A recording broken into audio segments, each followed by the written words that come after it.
Welcome to the Snazzy Sage podcast. I'm Dr. Kerry, your host and coach. Each week, I chat with remarkable guests who are thriving in their next chapter with confidence, purpose, and style. Because the next chapter isn't about age, it's all about attitude. Let's dive in. Today, I'm so excited to sit down with my good friend, Terry Zelen. Terry is the president of Zelen Communications, a Tampa-based marketing agency he's led for more than 35 years. He's not only a seasoned creative director and strategist, but he's also a contributing writer for Forbes and an early adopter of technology who's bringing AI into the marketing world in really exciting ways. Terry and I had the pleasure of serving together on the board of the Economic Club of Tampa, and I've always admired his creativity and intelligence. Today, we're going to talk about his journey, his agency, and how AI can be accessible to everyone, from professionals to retirees who are curious about technology. Welcome, Terry. Thank you, Dr. Kerry, so much for the kind introduction. It's great to see you and spend time with you today. It's great to see you as well. I'm so excited that you're here. Can you tell us a little bit about yourself? I have a degree in marine biology from the University of Tampa. And so I naturally went into marketing after I got out of school. And the funny part is both my brother and sister went to Arizona State for marketing, and neither one of them ended up in it. But I've been in the business for a very long time, since prior to, even the Apple computer being out, and just still love the industry. It is more of a younger person's industry, but it keeps you on your toes and always learning. So I still love it. And what was the impetus behind starting your own agency, Zelen Communications?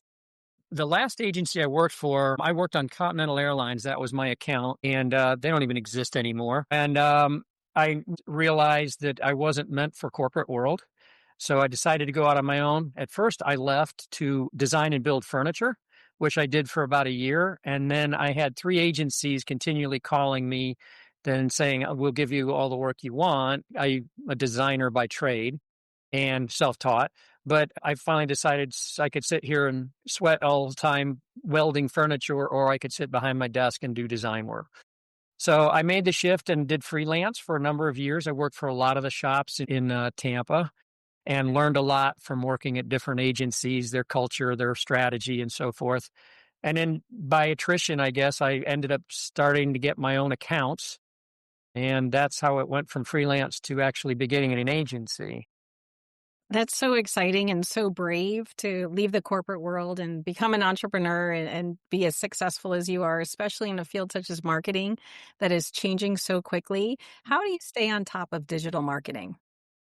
I love technology. I always have. I guess it's the science background that I have. I'm literally every day reading about new things. I love to learn. I hate to read books, but I love to learn.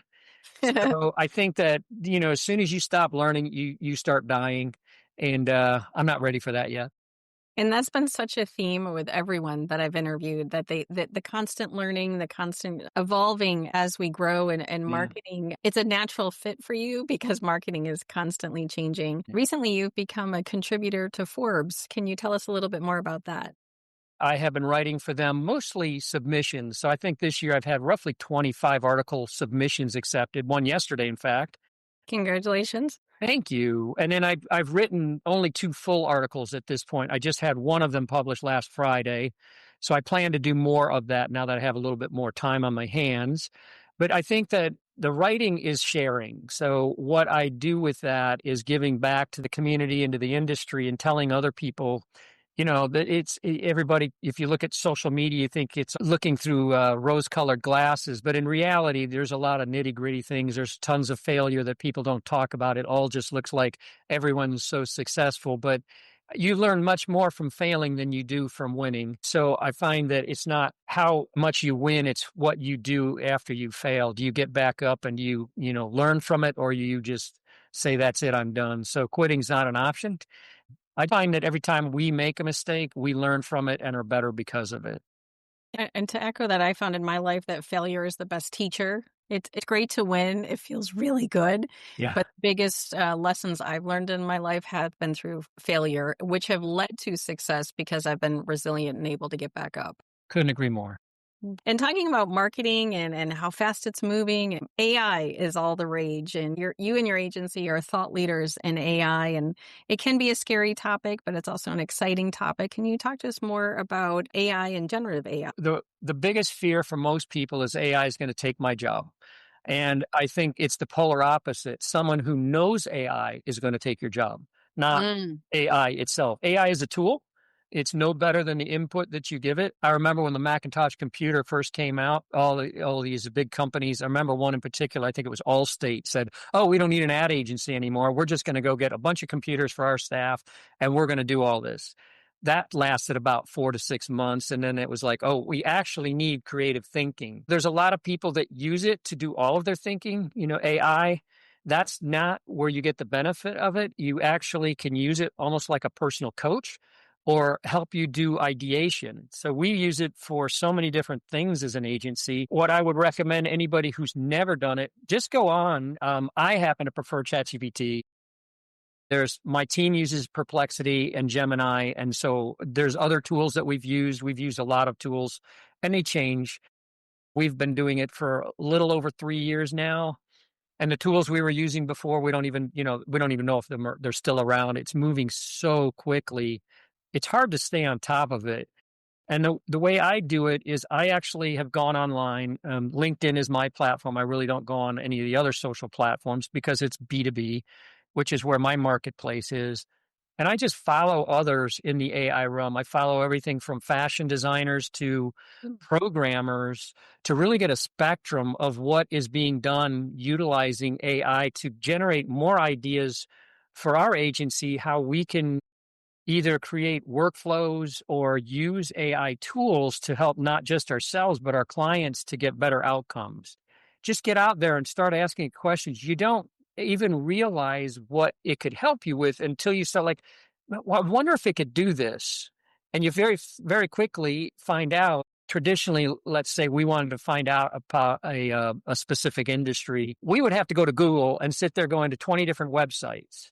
We can use ChatGPT to do the same research for us in minutes. So the efficiencies are high. It's the same work. It's just more efficient. And oftentimes deeper research than we could have done on Google. And the speed at which it changes and improves is so incredibly fast. You brought up such a good point. It's not going to take over. And you still have to critically think. I still find that whether it's Copilot, ChatGPT, or Gemini, it still hallucinates. It's not right. Because I'm a subject matter expert, for example, in marketing or entrepreneurship, it will say something and I'm like, wait, that's not right. And it will come back, oh yeah, you're right. And so we're iterating, but I'm noticing how the better I can prompt, the better input and ask questions, the better output it creates. And I know for me being the academic and always wanting to go to school, I took an AI ChatGPT certificate program at USF. And then I was watching YouTube videos. And when I was walking in the morning, I would listen. They were, and talking about prompting, you have to do the act as if I'm the professor, right? In the tone of, or getting to the correct prompt. And if you don't know how to prompt, it's not hard. You ask, watch some YouTube videos. For me, I'm just a couple months into my podcast and I had no idea. So I would start to watch some YouTube videos, great. But then now I ask ChatGPT, my video's not uploading. Why is that? Boom, gives me the answer. So for me, it's also become a teacher or a coach. It's not replacing what I'm doing, but it can quickly enhance. And whenever we talk about AI, it's ChatGPT or Copilot, the generative AI tools, but there's so many other tools that are out there, such as Canva. Can you talk about some of the other AI tools? Like Alexa is an AI tool. Everything's got AI in it today, right? It's like, oh, it's got vitamin D. So it's that sort of thing. And a lot of it's garbage. We follow the tools closely because and they come out by the day. It's just amazing how much it's kind of like the early days of the internet where there was just another website and they were selling this or they were doing this. So it's really hard to keep up with how many new things are coming out. So you have to kind of find your niche and focus on that, because if you try and learn, it's like you can't learn everything. You can't absorb an entire encyclopedia set. So I think it's really just about learning to figure out how to use the tools properly. But to your question, the AI tools that we really like for what we do as an agency is Midjourney is a tool that we use for generative image development. We've been using it for over 2 years.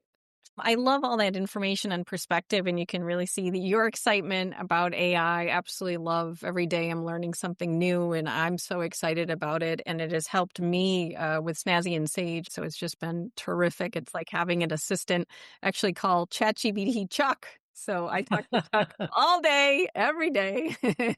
That's um, awesome. so I wanted to shift gears a little bit and ask you a few of our Snazzy and Sage questions. First off, how do you view aging? I don't. Um, to be honest, I'm 64 and a half. You look And amazing. well, thank you. I blame that on my grandmother. She never looked her age. She was beautiful. I think that you're only as old as you really feel. Mm. I'm still very active. I love to go outdoors. We love to hike. I like to fish, free dive, and do all those kinds of things. And I think as soon as you start pulling back and saying I can't, rage against the machine, if you will, just keep doing what you shouldn't probably still be doing at this age. I think age is a number. I really do. As long as you stay young at heart and you are always inquisitive like a child, I think that helps you keep that spirit of youth within you. That's such a great point. And staying inquisitive and constantly learning, I found, has been a common theme among our guests here at Snazzy and Sage. Terry, how do you find joy? What makes you excited? Friday, we used to have with the last agency I worked at, it was such a crazy shop. And the saying there was, thank God it's Friday. There's only 2 more work days till Monday. It was a zoo. We worked 12-hour days all the time. We had a lot of big clients for a small shop, but we were just nuts. I working is part of me. A lot of people say work-life balance. It's part of what defines me as a person. I think what I do. Mhm. And for me to just turn it off at night, I don't. Even when I'm done with work, I then go write for Forbes at night. I'll submit articles or submissions to articles. I'm doing research on ChatGPT, and that's how I relax.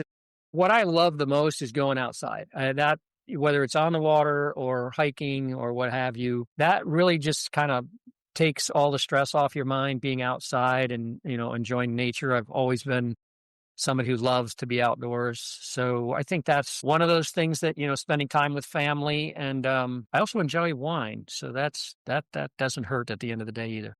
So at Snazzy and Sage, we like to talk about the snazzy style side of things. Terry, what's your go-to style piece? Blue jeans. I wear a pair of nice blue jeans, but I wear a jacket. I do not like ties. I have gotten to the age where I don't really have to care so much, I guess. And it's really quite appealing to me to be able to, I'm just me. If people don't like me, that's okay. I think you should be authentic in life and just care much less about what others think about you and think about what you think about yourself.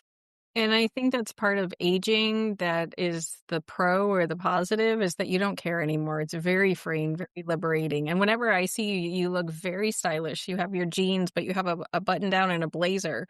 So you're bringing both the professional and the casual together. Terry, what's next for you? I'll keep doing this for a number more years. I don't foresee changing what I'm doing. Actually, we're pursuing some other technologies. We're looking heavily at augmented reality, virtual reality, combining AI with some of those technologies and seeing how we can put together new tools from other disparate things. Because AI is a great connector from analysis to content generation to ideation. It offers the creative, you as a person, a wealth of capabilities that they simply didn't exist before. So I think just continuing to pursue new forms of technology that are beneficial to our clients, not just, oh, this is nifty. It's how do we use it in a way that is performative, meaning it helps with better outcomes. And I think you're a terrific role model for people because you'll hear technology is for young people. Social media is for young people. AI is for young people. And you're in your third chapter of life, embracing AI, using and transitioning your business. You're not sitting still. You're actually going out and learning and moving in that direction and thought leader in AI. Terry, if someone wants to learn more about Zelen Communications or more about marketing and AI, how can someone follow you or find you online? I'm very active on LinkedIn. I do post on other platforms, but predominantly LinkedIn. And we're very active on that. So you can just find me at Terry Zelen or Zelen Communications on LinkedIn. And you can also see my website at zelencom.com, which is ZelenComm.com. and kind of see the work that we do. You'll see some AI work on there, actually right on the homepage. And the type of design we do is more complex than what most agencies are capable of doing when it comes to websites. That's exciting. And if someone wants to read some of your contributions and articles through Forbes magazine, where can they find that? If you look at the Forbes Agency Council, they are on LinkedIn. I know they're also on other platforms. Terry, is there anything else you'd like to share? If you need somebody to work with, it's Dr. Kerry. She's just fantastic. She's a dear friend, but she's also great. You just have a way about you it's just fun. You're always happy. You are somebody who challenges people to be better than what they are. I love that about you. Thank you, Terry. I have to say thank you so much for being a great friend and being here on the podcast today. I'm so excited to share what many people find to be intimidating. And I think your passion for technology and AI and marketing is going to carry through. So thanks for being here. Oh, my pleasure. Thanks for catching up. Thank you for tuning in to Snazzy Sage. If you loved today's episode, please subscribe, leave a review, and share it with a friend. Want to elevate your style and confidence? Visit snazzyandSage.com to explore individual and group coaching that helps you look and feel your best from the inside out. Until next time, stay snazzy.